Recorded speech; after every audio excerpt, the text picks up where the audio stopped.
en compagnie de Brian Mulligan, une figure très bien connue du monde des courses sur terre battue. Bonsoir, Brian. Bonsoir, Jean. Oui, Brian, tu as peut-être des nouvelles à nous parler un petit peu sur la piste de Cornwall, ce qui s'est passé un petit peu cette année et les grandes lignes pour l'an prochain. Oui, cette année, comme tout le monde, on a été touché par la météo, mais on attend seulement à revenir des plus forts. Il n'y aura pas de grand changement. On est sûr d'avoir les sprint cars, les gros blocs modifiés. Naturellement, mon projet préféré, la série canadienne. Et on termine toujours avec la grande course de fête de travail. J'aime, pour moi, la série canadienne a prouvé aux gens que c'est au Québec et en Ontario qu'on peut aller chercher les coureurs pour faire un excellent spectacle. On ne peut pas avoir les Bretons tous les jours. Fait qu'on peut prendre les vedettes de chez nous et bien faire ça. Mais on a prouvé que quand ils vont à l'extérieur, ils peuvent être bien compétitifs. La bonne exemple, c'est Pat O'Brien, qui vient de finir deuxième dans la série Dirt. Danny O'Brien, qui était champion de la série canadienne il y a 2 ans. David Hébert, qui s'est qualifié parmi les premiers à Syracuse. Steve Poirier avec les sprints. On a beaucoup d'exemples de les gars de chez nous qui peuvent bien faire. Pierre Dagenet qui a bien figuré cette année. On a peut-être aussi dans les sprint cars un autre qui pourrait nous surprendre l'an prochain, même s'il y a eu des difficultés cette année, c'est le 46 de Cale Robidoux. Oui, Cale, cette année, est en expérimentation.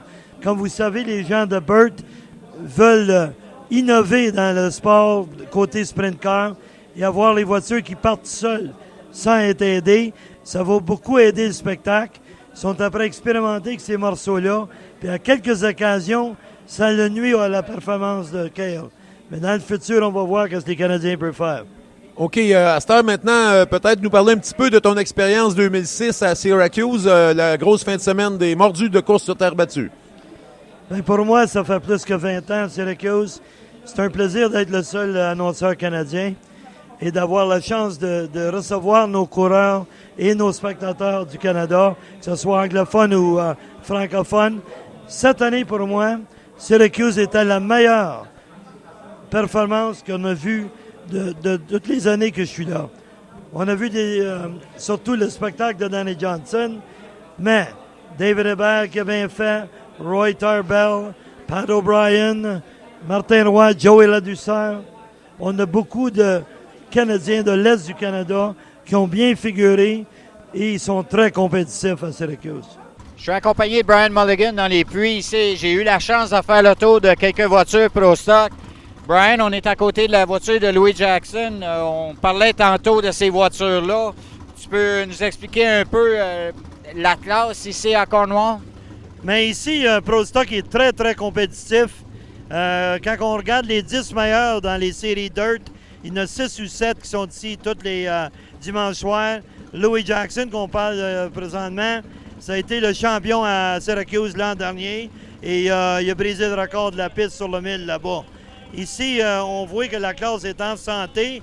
Vous allez même voir Jocelyn Roy ici, qui vient de Drummondville. Il a acheté la voiture, l'ancienne voiture de Joey Ladouceur. Puis il y en a des nouveaux dans la classe. Puis là, ça s'en va avec les moteurs spec. Ça va être encore mieux, je pense, pour les coûts pour les coureurs. C'est-tu une classe qui est en développement? Parce que moi, ça fait longtemps que je n'ai pas vu ces voitures-là. Est-ce que c'est quelque chose qu'on peut s'attendre à voir de plus en plus? Mais avec la popularité d'une voiture style récent modèle, c'est ça qui fait la popularité de Pro Stock. Il y a certaines places qu'on voit plutôt Sportsman, d'autres places qu'on voit Pro Stock. C'est à peu près les mêmes moteurs, c'est juste le body qui change, la carrosserie du char. Fait que c'est dans les mêmes budgets qu'un Sportsman. Fait que ces coureurs-là, ben, ils prennent un choix d'aller vers les open wheel, qui est Sportsman, ou on appelle ça les door slammers, les voitures de porte, qui sont les Pro Stock late modèles. On devrait avoir un bon spectacle avec la finale de 50 tours. Je pense que la coutume, c'est quoi, 20 tours pour une finale? Oui, eux autres, en temps régulier, c'est 20-25 tours. C'est 50 tours dans la série spéciale, eux autres. Il y a 4 courses dans cette série-là. La première et la dernière sont à Cornwall. La première ce soir. Et la prochaine course va être à Frogtown samedi prochain. Et les 2 autres courses, Edelweiss puis revenir ici, c'est dans le mois d'août, ça. On devrait avoir un bon spectacle. Absolument.